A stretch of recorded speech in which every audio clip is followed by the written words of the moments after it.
Bonjour à tous et bienvenue sur notre chaîne.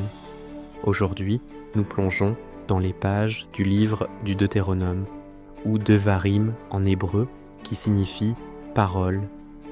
Ce livre relate les derniers discours poignants de Moïse, un moment charnière de l'histoire biblique. Imaginez la scène. Après 40 ans d'errance, dans le désert, le peuple d'Israël se tient aux portes de la terre promise. Une nouvelle génération qui n'a pas connu l'esclavage en Égypte est sur le point d'entrer dans son héritage. C'est à ce moment précis, sur les plaines de Moab, que Moïse, leur guide vieillissant, prend la parole une dernière fois. Il ne s'agit pas simplement de souvenirs, c'est un testament, un rappel puissant des leçons du passé et une feuille de route pour l'avenir. Moïse récapitule leur voyage, les épreuves et les miracles, mais surtout, il réitère les lois divines qui doivent former le cœur de leur nation. C'est un discours empreint de sagesse, d'urgence et d'un amour profond pour son peuple, les préparant à la vie qui les attend au-delà du Jourdain. Le cœur des discours de Moïse est le renouvellement de l'alliance. L'alliance originelle a été conclue au mont Sinaï avec la génération sortie d'Égypte, une génération qui a malheureusement péri dans le désert à cause de son manque de foi. Maintenant, c'est au tour de leurs enfants de s'engager. Moïse leur explique que cette alliance n'est pas seulement un contrat avec leurs ancêtres, mais un engagement personnel et vivant pour chacun d'entre eux. Il leur dit « Ce n'est pas avec nos pères que l'Éternel a traité cette alliance, c'est avec nous, qui sommes ici aujourd'hui, tous vivants. » C'est une déclaration puissante. La foi et l'obéissance ne sont pas des héritages automatiques. Chaque génération doit choisir consciemment de suivre Dieu. Moïse rassemble le peuple, des anciens aux plus jeunes enfants, y compris les étrangers, vivant parmi eux, pour qu'ils entendent les termes de l'alliance. Il souligne que la fidélité à Dieu est la clé de leur survie et de leur prospérité dans la nouvelle terre. Il leur rappelle les conséquences de l'idolâtrie qui a tant coûté à la génération précédente, les exhortant à ne pas se détourner vers les dieux des nations environnantes. Cet acte de renouvellement est fondamental. Il transforme une histoire collective en une responsabilité personnelle et prépare les cœurs à construire une société fondée sur une relation directe et engagée avec le divin.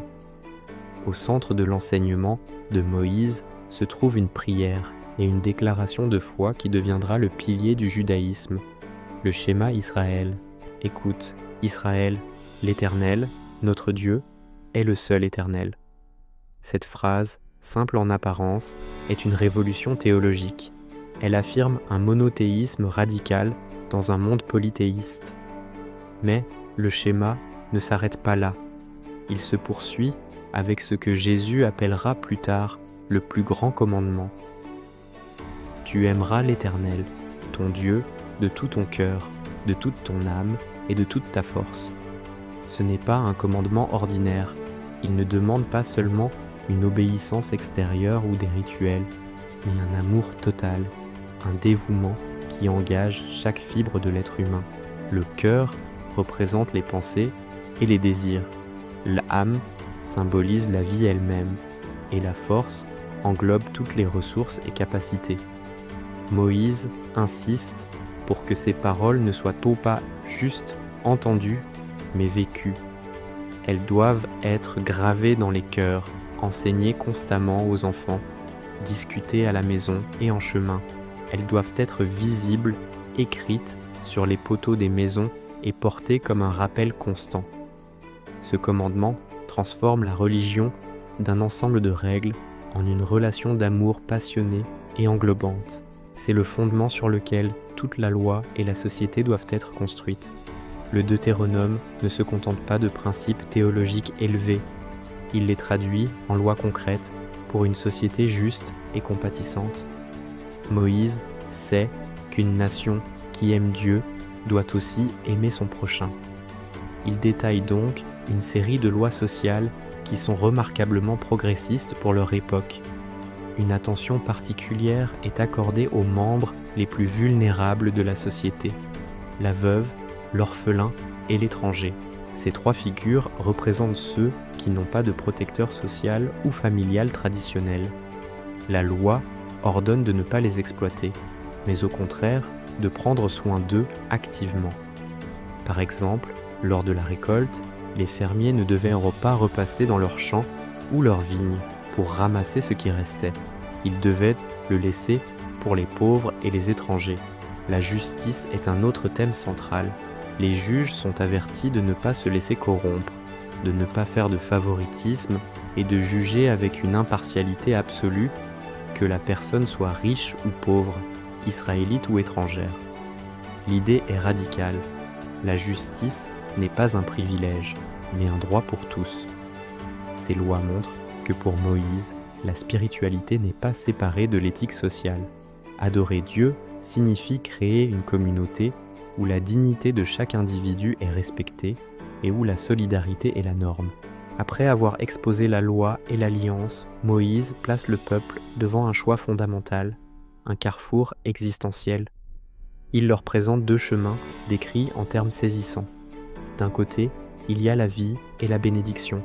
De l'autre, la mort et la malédiction. La voie est claire. S'ils choisissent d'écouter la voix de Dieu, d'aimer leur Dieu et de suivre ses commandements, ils connaîtront la vie. Cela se traduira par la prospérité, la fécondité, la sécurité dans le pays que Dieu leur donne. Les bénédictions sont décrites de manière très concrète. Des pluies abondantes, des récoltes fructueuses, la victoire sur leurs ennemis, une nation respectée. En revanche, s'ils se détournent, s'ils oublient Dieu et adorent d'autres idoles, ils s'engagent sur le chemin de la malédiction. Les conséquences sont tout aussi concrètes et terribles. Sécheresse, famine, maladie, défaite militaire et finalement l'exil de la terre promise. Moïse ne leur cache rien. Il peint un tableau réaliste des conséquences de leurs actions. La phrase la plus célèbre de ce passage est son appel passionné. « Je prends aujourd'hui à témoin contre vous le ciel et la terre. J'ai mis devant toi la vie et la mort, la bénédiction et la malédiction. Choisis la vie, afin que tu vives, toi et ta postérité. » Ce n'est pas une menace, mais une invitation pressante d'un père à ses enfants, les suppliant de faire le bon choix pour leur propre bonheur. La responsabilité est entièrement placée sur leurs épaules. Alors que ces discours touchent à leur fin, l'heure de la transition est arrivée. Moïse, qui a guidé le peuple pendant 40 ans, ne pourra pas entrer en terre promise. C'est peut-être l'un des moments les plus émouvants de la Bible. Du haut du mont Nebo, Dieu lui permet de voir de loin cette terre pour laquelle il a tant lutté, mais il ne la foulera pas. Cependant, Moïse n'est pas amer. Sa dernière mission est d'assurer une transition en douceur et de préparer l'avenir de son peuple. En public, devant toute l'assemblée, il impose les mains à son successeur désigné, Josué. Il lui transmet l'autorité et une partie de son esprit de sagesse. Il encourage Josué en lui disant « Fortifie-toi et prends courage, car c'est toi qui feras entrer ce peuple dans le pays. » Il encourage aussi le peuple à faire confiance à Josué comme ils lui ont fait confiance. L'héritage de Moïse n'est pas un territoire, mais un enseignement, une loi, une vision. C'est l'idée d'une nation fondée sur l'alliance avec un Dieu unique, régi par la justice et la compassion. La vidéo se termine sur cette image puissante. Moïse s'efface, Josué s'avance, et le peuple d'Israël, enfin prêt, se tient au bord du Jourdain, porteur des paroles éternelles de leur grand prophète, prêt à commencer un nouveau chapitre de leur histoire. Les discours de Moïse, dans le Deutéronome, sont bien plus qu'un simple texte ancien. Ils posent des questions qui résonnent encore aujourd'hui. Comment transmettre nos valeurs à la nouvelle génération? Comment construire une société juste qui prend soin des plus faibles? Comment faire des choix qui mènent à la vie et à l'épanouissement? L'héritage de Moïse nous rappelle que la foi est un choix personnel et continu et que l'amour pour Dieu est inséparable de l'amour pour notre prochain. C'est une vision qui a façonné des millénaires de pensées et qui continue de nous interpeller. Merci de nous avoir accompagnés dans ce voyage au cœur du Deutéronome. Si cette exploration vous a plu, n'hésitez pas à aimer la vidéo, à la partager et à vous abonner pour ne pas manquer nos prochaines études. Laissez-nous vos réflexions dans les commentaires, nous serions ravis de les lire. À très bientôt pour une nouvelle vidéo